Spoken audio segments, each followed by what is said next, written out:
C'est le Chinatown espagnol, une surface grande comme 160 terrains de foot, la plus grande zone de grossistes chinois en Europe.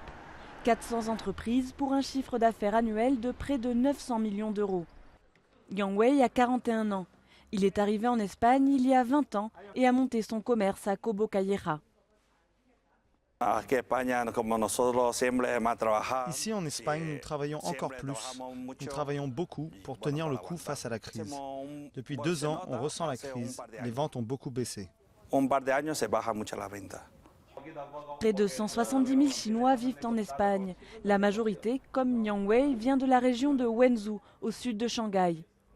Arrivés pendant les années de boom économique, ils ont d'abord repris de petites boutiques, puis ont monté un grand réseau d'importation.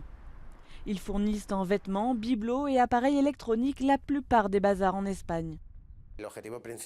Leur objectif principal a été de créer leur réseau en Espagne. Maintenant que c'est fait, ils vont encore se développer vers d'autres pays de l'Union européenne. Ces citoyens chinois ont gagné beaucoup d'argent. Ils sont propriétaires de zones industrielles et ils en développent de nouvelles.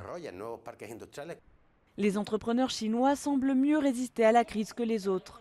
Amanda Kuo, femme d'affaires taïwanaise installée en Espagne depuis 5 ans, leur donne des conseils pour rester compétitifs malgré les difficultés économiques. Ils aiment beaucoup l'Espagne. Pour leurs investissements, je leur conseille d'aller vers des secteurs avec plus de valeur ajoutée, comme la haute technologie. Aujourd'hui, la croissance dans leur pays d'origine dépasse les 9%. L'Espagne, quant à elle, s'apprête à replonger dans la récession. La success story des commerçants chinois fait rêver dans un pays où les commerces ferment à la chaîne.